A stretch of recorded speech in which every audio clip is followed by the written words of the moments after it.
Hello दोस्तों। आज हम जिस टॉपिक पे बात करने जा रहे हैं आप सभी लोग उससे परिचित होंगी। मैं बात कर रहा हूँ कोलकाता रेप एंड ब्रूटल हत्याकांड के बारे में।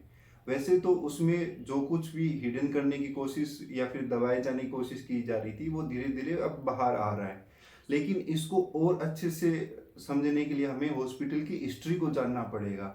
तो आज हमारा जो टॉपिक रहेगा वो इस हॉस्पिटल के बारे में और इसकी हिस्ट्री को जानना और समझना है।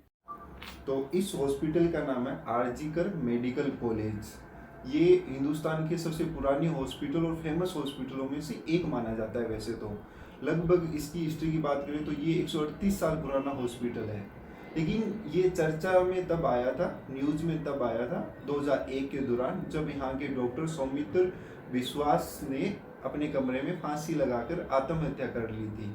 लेकिन उनके साथ के जो डॉक्टर थे और स्टूडेंट का ये मानना था कि ये फांसी और सुसाइड नहीं है, जबकि ये एक हत्या की गई है। ओके, तो उनके जो साथ के डॉक्टर थे और वहाँ के स्टूडेंट थे, उनका ये आरोप था कि यहाँ पे बाहर से सेक्स वर्कर आते हैं, उनके साथ में पोर्न के वीडियो बनाए जाते हैं। कभी कभी तो ये भी होता है कि डेड बॉडीज के साथ में भी सेक्स करके उनका वीडियो बनाया जाता है। ये बात डॉक्टर सुमित विश्वास पात्र को पता चली थी, तो उन्होंने इसकी कंप्लेन करने की बात कही थी। इसी के कारण उनकी हत्या हुई है, जिसका जो रूप है वो सुसाइड में कन्वर्ट कर दिया गया है। अभी का जो रिसेंट केस है और 2001 का जो केस था वो सिमिलर इसीलिए क्योंकि स्टार्टिंग स्टेज में इसको भी सुसाइड बताया गया था, और डॉक्टर जो सुमित्र विश्वास थे उनके केस को भी सुसाइड बताया गया था। और कहीं ना कहीं इस केस में भी रेप हत्याकांड की बात हो रही है, उसी में भी सेक्स वर्कर से रिलेवेंट रहा था। तो अगर हम बात करें इस हॉस्पिटल की हिस्ट्री की, तो वो कहीं ना कहीं पहले से भी सेम चीज़ें इसमें चलती रही है, इस तरीके के आरोप लगते रहे हैं। कुछ आरोप और भी है जिनके बारे में अगर मैं आपको बताता हूँ तो वो इस तरह से है। 2003 में भी एक हाउसिंग स्टाफ ने यहाँ पे आत्महत्या की थी। उसके बाद में 2016 में भी एक डॉक्टर की सड़ी गली अवस्था में उसकी बॉडी मिली थी।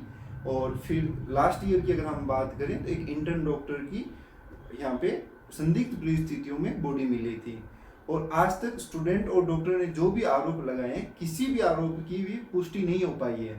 एक भी आरोप यहाँ पे नहीं निकला है, सही नहीं साबित नहीं कर पाई है पुलिस। पता नहीं इसके क्या रीजंस रहे हों।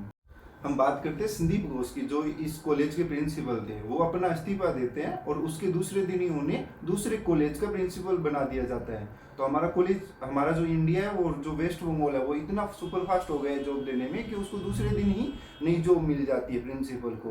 कहीं ना कहीं ये पॉलिटिकल कनेक्शंस को बयान नहीं कर रही है कहानी। और कलकत्ता पुलिस क्या कर रही है, जो इसके खिलाफ प्रदर्शन कर रहे हैं, जो इसके खिलाफ स्टोरी लगा रहे हैं, सोशल मीडिया पे इसका विरोध कर रहे हैं, उनको नोटिस भेज रही है। 1000 से ज़्यादा लोगों को अभी तक नोटिस भेजा गया है कोलकाता पुलिस के द्वारा, और कुछ को पुलिस ने डिटेन भी किया है इस केस के लिए। सिर्फ स्टोरी लगाने के लिए, इस चीज़ को पोस्ट करने की वजह से नोटिस मिल रहा है।